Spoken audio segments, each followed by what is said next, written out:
வழிபட்டதை குறிப்பிடுகிறார். முறை செய்து காப்பாற்றும் மன்னவன் மக்கட்கு இறையென்று வைக்கப்படும் எனும் பொய்யா மொழிக்கு மெய்யான இலக்கியமானார் நமது மன்னர் திருமலை நாயக்கர். குமாரமுத்து நாயக்கர் இவர் திருமலை மன்னரின் இளைய சகோதரர். முத்தையால் நாயக்கர் என்றும் கூறுவர். மன்னர் காலத்தில் இவர் சின்னதுரையாக இருந்து ஆட்சி செய்து வந்தார். கிபி 1656 இரண்டாம் மைசூர் போர் நடந்தபோது இவருடைய பங்கு பெரிதும் பாராட்டத்தக்கது. இவரும் பாளையக்காரர்களும் அரங்கண்ண நாயக்கரும் பெரும் படையுடன் மைசூர் படையை வென்று அம்மன்னனை சிறைப்படுத்தினார். இப்போர் 1659 நிறைவடைந்த சமயத்தில் திருமலை மன்னர் தம் முதுமை பருவத்தில் இருந்தார். தன் தம்பியின் வெற்றியை கண்டுகளிக்க அவர் உயிரோடு இல்லை.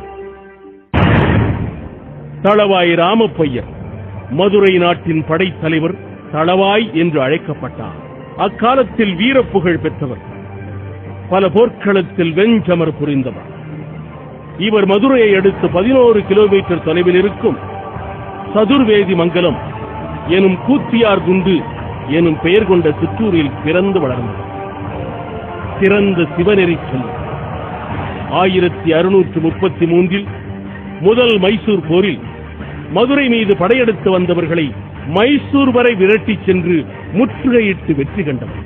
ராமப்பையரே, புறப்படட்டும் மதுரை படைகள். அங்கண்ணா, திருட்டுப்பாளைய படைகளை மைசூரான் சத்தியமங்கலத்தை தாண்டக்கூடாது.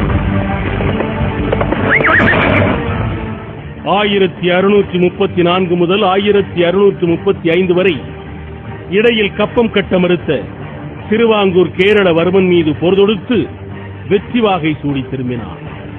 1637 கலகம் செய்த தளவாய் சேதுபதியை எதிர்த்து மறவர் சீமை என்று அழைக்கப்பட்ட ராமநாதபுரத்துடன் போர் புரிந்தார்.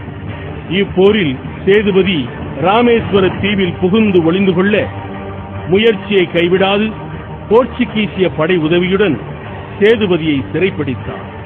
இதை ராமப்பையர் அம்மானை என்ற நாட்டுப்பாடல் நூல் மூலமாக நாம் அறிந்து கொள்ளலாம். அரங்கண்ண நாயக்கர் இவர் திண்டுக்கல் பாளையக்காரர். திருமலை மன்னரின் மிகுந்த நம்பிக்கைக்குரியவர். ஆகையால் மதுரை பெருநாட்டின் துணைப்படை தலைவராயிருந்து வந்தார். இவர் முதல் மைசூர்